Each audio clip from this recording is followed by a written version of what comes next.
there. I don't know about you, but what I find with my teams is that like everyone wants to ignore the stick work. That's the boring part. But in reality, that's the most important thing, right? It's like trying to play basketball without being able to shoot or dribble. So yeah, just want to go over a couple of my favorite drills and just again emphasizing that kind of like Coach was saying, it comes down to the little things. And so first we can step out here, and I want to, but you can just kind of be a little volunteer real quick. So one of the drills that I always start with, and it seems really, really boring, but again, like Coach said, like at the high school level, at the college level, the pro level, it's still partner passing. So like, your favorite player, your kid's favorite players, they probably start out with some like routine wall ball that may seem boring, or partner passing that may seem boring.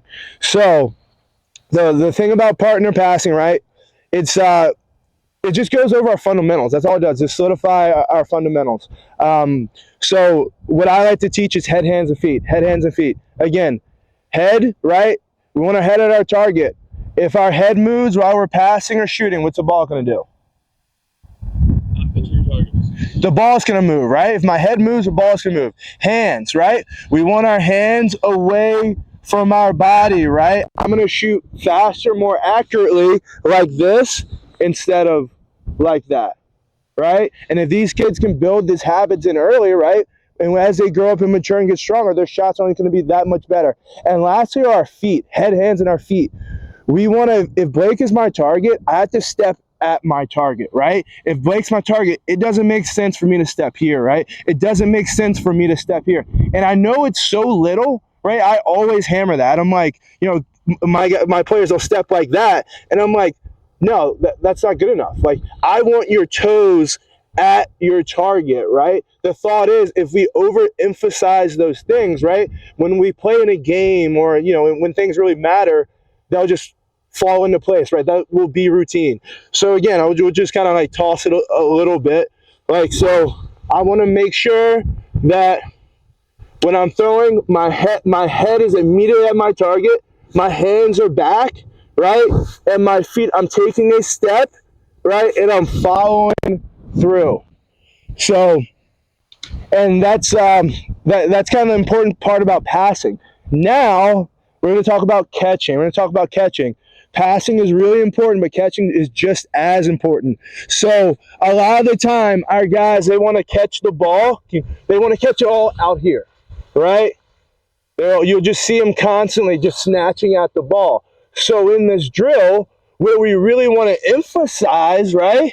We want to let the ball come to you. So if I'm doing this drill correctly, right, it could just be like this. I don't have to move anywhere.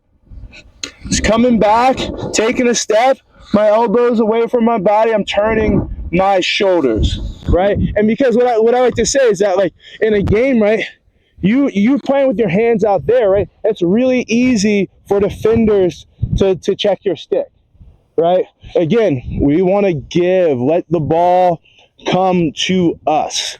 All right, so the next thing, typically after we do our partner passing, and I'll just place these cones down. There won't be any running, but I'll just place these down. So like typically I'll use the hashes, or I'll call it like partner passing up the hashes. And again, it's something, this is something that you all have probably done and you probably have seen, but again, just kind of like breaking it down. Yeah, Blake's gonna make me throw lefty here, but it's all right. No, we'll go this way. I'm going to be righty. I won't be righty. So again, it's the same thing, right? But we're moving. We're on the run. And it's really easy for our kids just to be like, to make our passes like this or kind of the shuffle. Yeah, we'll get to a point where we're shuffling upfield. But what I really like about this drill, right, is if Blake is my partner and I'm running upfield, if I throw a good pass, what is that going to force me to do? Anyone? Right, it's going to force me to turn my body, to turn my shoulders, right? Because, again, if I do that, ideally, we'll do a partner pass, and we'll come in doing this with like perfect form. My elbows are my hands away. I'm turning my shoulders, right? And so we kind of get into that habit with this drill. Because if our kids do this drill with poor form, for example, where their elbow stuck to our side, right? It's gonna look, I'm not gonna throw a ball, but it's gonna look really ugly, right? You don't, thank you. It's gonna look really ugly. So again, it's those little things that we do. And so once we're done running up the field, right? And we'll do both lefty and righty, then I like to have our kids shuffle up the field, right? So it's the same thing. We want to get our hands away from our body. We want to make sure our elbow is away, and we're just trying to use our wrist. And that's another thing I actually forgot to mention earlier in our partner passing. A lot of our shots, like their strength and our accuracy, is coming from our wrist, right? Our wrist. So what I think, kind of going back to partner passing just a little bit, what I think is a really good warm-up to really activate our wrist is just simply making one-handed passes. That's really it. One-handed passes, we'll do left and right. And then if we really kind of get complex, whether we feel comfortable, we can start here, and then we can use our bottom hand. Right? Again, these are things that are just the fine mechanics of shooting. And so what I think is a good kind of test of this, take your kids and do partner passing, right? And then have them do, say, a wall ball drill or a partner pass drill where they're just using one hand, where they're forced to use their wrist, and you'll just see how the ball just is, the passes are like so much more crisp. And I do that, with myself. And so kind of, again, back to our up the hash kind of partner passing drill. We'll do it with our upfield hand, and then we'll start back here where like they'll have to pass here and then transition to our strong hand.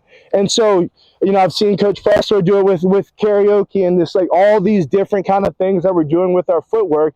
But as I always kind of say to my kids, like, and again, like, realistically, when are we ever making a pass, first of all, with our feet at our target, but also with our feet still? We're not, right? And so, like, ideally, right, partner passing really is kind of the only drill that we kind of have our feet a little bit buried, right? But we're going over the mechanics there. And then so if we can move kind of toward the middle, the crease, yeah, not the midfield line. Sorry, can't talk. Yes, yeah, come with me. Can you be the my middle? Just you stand on the dot. So this is a drill. Can you just let me like kind of walk around the circle? So this is actually one of my favorite drills. So I remember when I was I used to have really poor stick skills when I was in middle school. So I remember I went to a shooting coach, Chris Bowen. He was like a legend at University of Maryland. But he would always make me do the drill before every session. We used to meet two or three times a week. But he would make me do this drill. All it is, I'm just passing the ball as I rotate around the circle. So I'm going to, of course, like have a little bit of jog. This drill, unfortunately, you can only really do it with one, maybe two players at a time. But I think this is a really good drill to hammer down those mechanics, especially of those kids who are kind of newer or really struggling to pick it up. But right, if Blake is my target that I'm trying to hit, and I have to run along this circle, what does that mean for my mechanics? You guys can kind of talk to me. What does that mean? If Blake is my target, he's always going to stay there. And essentially, I'm kind of like moving away from him. When I make the pass, and what does that force me to do? You said what? Adjust every time? Yeah, I'm going to adjust every time, but it makes me have to make this pass with good form. It's going to make me make this pass with good form because, again, I have to have my hands away. I really have to emphasize turning my shoulders to hit Blake to make, right? So I'll just kind of like just jog through it a little bit. It doesn't have to be fast. But, one more. We're here, overemphasizing our form. Our shoulders, hands back, right? So once we get comfortable with our right or with our strong hand, we'll go to our off hand. And then we'll do it a little transition where you got to catch with your left one more, and then you're transitioning to your right and making the pass. And typically I do 2 right, 2 left, 2 catching left, throwing right, 2 catching right, throwing left.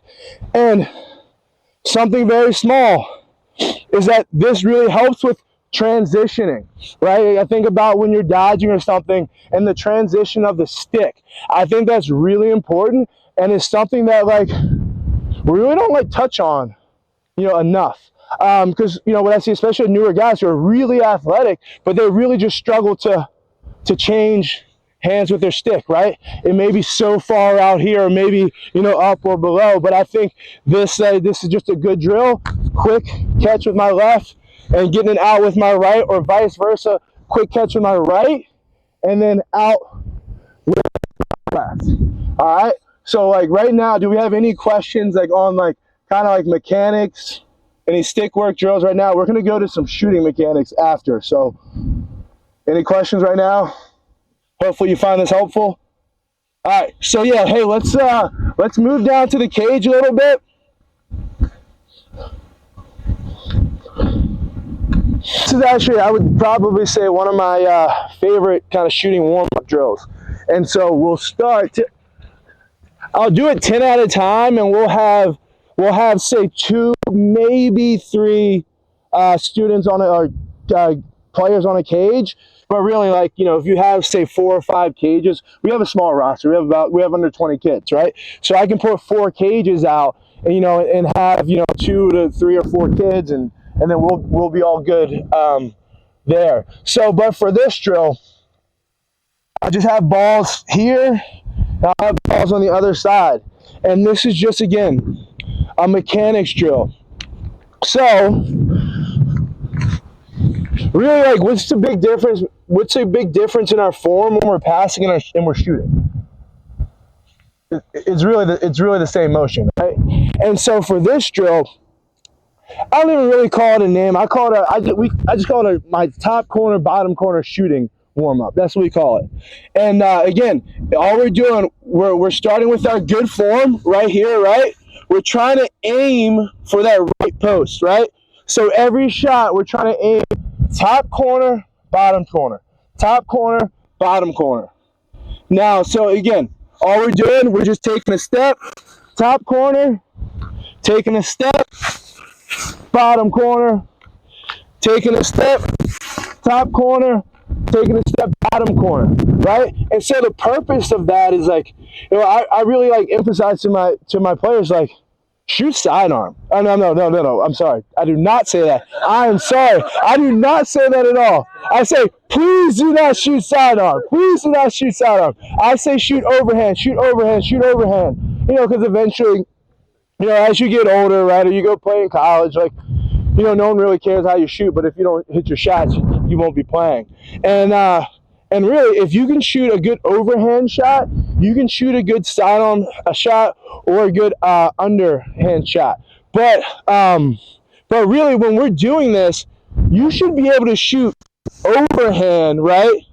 Top, hip, or low, and it all looks like very similar. It should all look the same, right, in an ideal world. So this is another drill that I just absolutely love, just because, again, it forces the guys to shoot overhand, right? But it also kind of gets them in that habit, or just kind of, hey, I can still shoot this overhand shot. It can still go high, hip, or low. That's something I think we really can't emphasize enough. And so, like, kind of once we get the mechanics down there, then we'll start to add some footwork to it. So we'll just take a 2 steps back. 1, 2, 1, 2, top corner. 1, 2, 1, 2, bottom corner. 1, 2, 1, 2, top corner and bottom corner. Again, that's just like, there's so many different shooting drills. Because what I really notice is, like, kids, as soon as you throw the balls out, they just want to go get the balls and just start shooting as hard as they can. Which is fun, right? We all love to shoot hard, but it's really the mechanics, those little things, that are going to make the difference in our shot. All right. So before I kind of move on to some different shooting drills, are there any questions? Like right now? I see some guys do this knee on Yeah, I think that is. I think that's a good drill. And so the drill on your knee. So you can either do 2 knees or 1 knee, but all that is helping doing is like to get our upper body mechanics together, right? Because you know if you don't have your upper body mechanics together when you're shooting, like it's a lot more difficult when you start moving and adding like on the run shots. And so like, you know, I think doing that 1 knee down exercise where you can adjust your angle to the cage, right? So I don't know if you're like, say, to really emphasize getting your hands back and coming across your body, right? You may put your knee down at a little angle, right? That's going to force you to really turn your shoulders. So yeah, I think that's a great drill, and you can be pretty creative with it. All right, so here's another drill that I like doing as well. This is called the Giddy Up Drill. So first time I did this at practice, one of the guys, "Oh, coach, did you get that from Texas?" No, I didn't, but you know. Yeah, I'm trying to add some humor. Sorry, guys. But so for this, again, this is just a mechanics drill again. So we'll start about like at the, probably would start a little bit higher, aiming to shoot maybe around like 12 yards. But all we're doing, we're kind of getting to our stance. I'm a righty. I just got to do it right. I know it's not best for the camera angle, but we're just going to work on our footwork here, right? When you get low, kind of, and then once we get to about 10 yards, our stick's going to come back, and we're going to try to shoot the ball as hard as we can.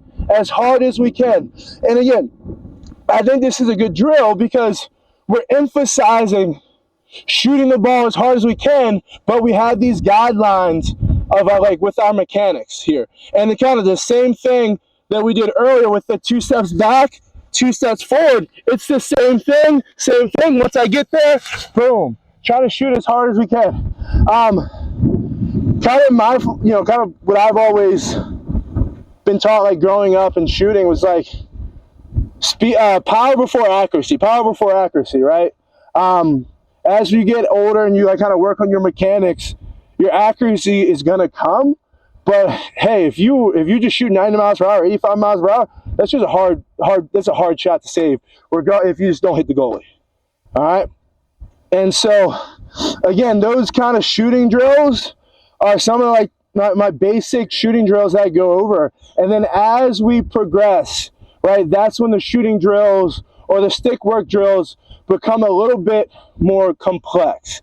Because I think it's really easy to handle the ball or do stick work drills, but it's another thing when you start adding, you got to think about it, right? In the game, someone's on your hands, the defense is rotating, and you have to find someone.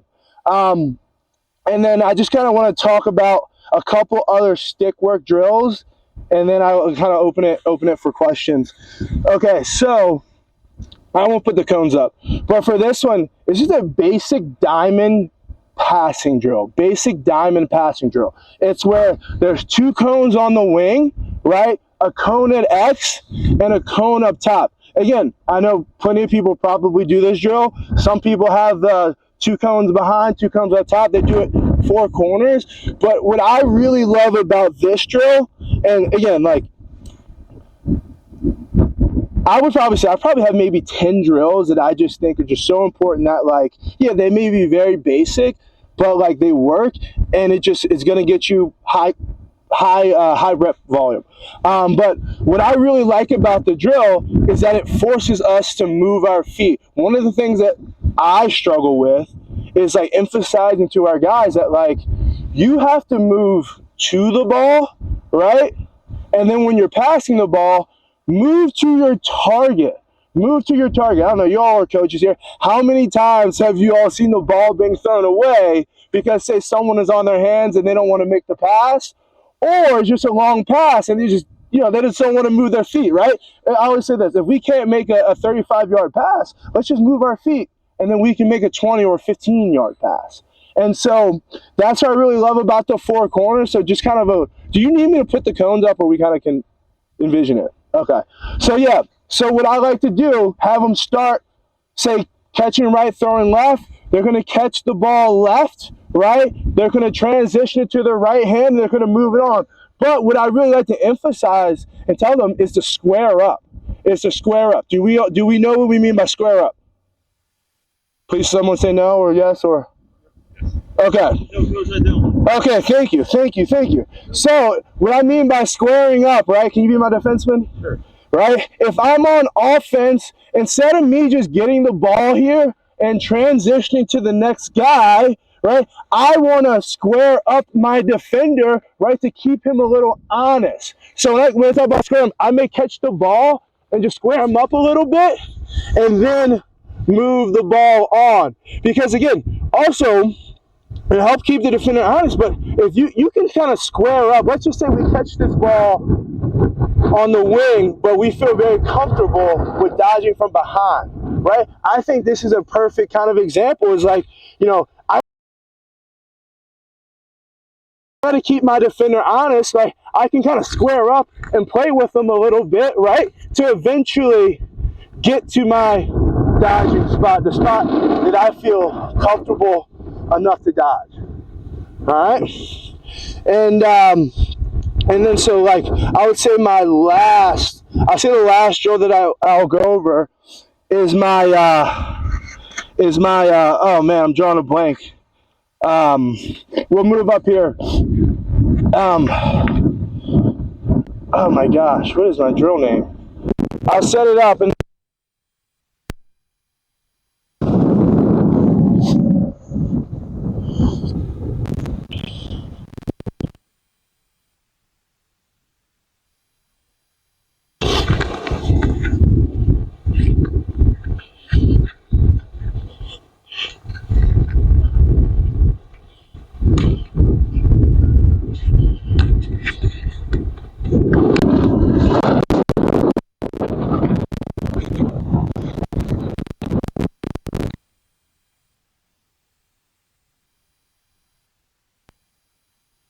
the name spoke drill. So at St. Mary's Hall, we do a lot of spoke drill and a lot of diamond passing drill. Maybe we need to change it up, but they give you a lot of reps. So for a spoke drill, have you heard this drill before? You probably call it something else. Yeah, I really love this drill. For us, numbers, we're at about 16, 17 this year, so we can fit everyone in this drill. And in the course of say like. So all we got is we'll have four people. There's going to be someone facing this cone, someone facing that cone, someone facing this cone, someone facing this cone. Really, all right, let's say that break. I'm sprinting to the cone, right? Catching the ball. One more, and I like to change hands. So I like to say, hey, catch left or right. So we're going to catch the ball with our left, transition to our right, and the next guy in line, he's doing the exact same thing. And so we're just following our pass. So all the drill looks like we're just making passes around, but we're just making sure that we're sprinting out to get the ball. And again, you can probably do that. I do 2 balls with this drill, but if you do 2 balls with the drill for even just like say 2 minutes, like they'll get a lot of reps. So again, it's one of those like I'll do catch, now I'll do all right, all left, catch right, throw left, catch right, throw left, and then we'll add some ground balls into it as well. But the thing that I think gets overlooked is that, like, in the course of the drill, the guys will eventually just kind of just start to just wander to the cones. But I'll say this, like, if someone is trying to deny you the ball, what are you going to do to get the ball? I'm asking, what are we going to do to get the ball? Probably a little V-cut, right? What is this practicing? A little V-cut to get to the ball. And so again, this is probably my favorite drill outside of partner passing when we're talking about stick work, and when we're talking about stick work, it's better. And then my one last thing is that Wall ball is so important. If you have a wall, it is so important. It can be so useful. Again, the same stuff, like the catching right hand and throwing left-handed, catching left-handed, throwing right-handed. Even the quick sticks. All these things. What I think the wall is so great, but I also think the wall can be really dangerous because it's a really easy way to solidify. Is like, if the wall is right here, I'm just like this, right? Yeah, I can get a lot of reps in, but again, my feet are facing my target. When does that really happen in the game? Not too often. My elbow is stuck here. So like all that good stuff that we did, we can do that for 30 minutes, 45 minutes. But if we go to the wall 15 minutes and we get 100, 200 reps of just this, that's how bad habits are formed. And so, I really like kind of seeing this drill that you guys realize that everyone has done them. They're really what makes it really great is if we really hammer out those fine details of just mechanics and the stick work and just really like our purpose. So yeah, that's what I get for offensive stick work drills. Do we have a question? No questions. Thank you all for being on the call. How much time do I have? 7 minutes. 7 minutes. All right, so we can talk about also going over approaches too, if everyone is okay with that. All right, okay, good, awesome. So one of the things, I wish you use that cone.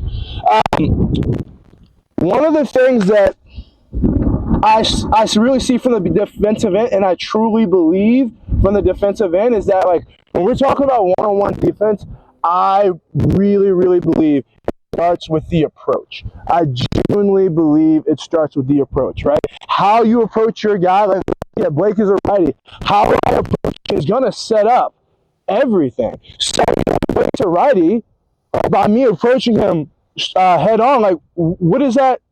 Am I really taking away his right hand? And actually, I'm giving him, two options, two ways. And so, let's just say, even if I approached him, at least I'm denying him the option or the ability to go to his left hand. And so, all of this to say, when we're talking about defense, it begins with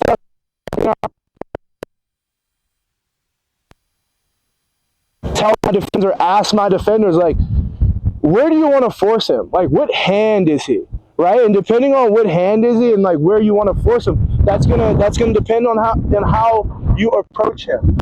I think that we can just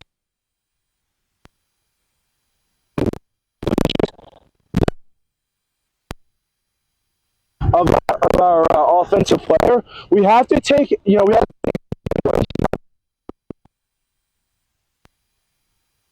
so again, Blake's a righty,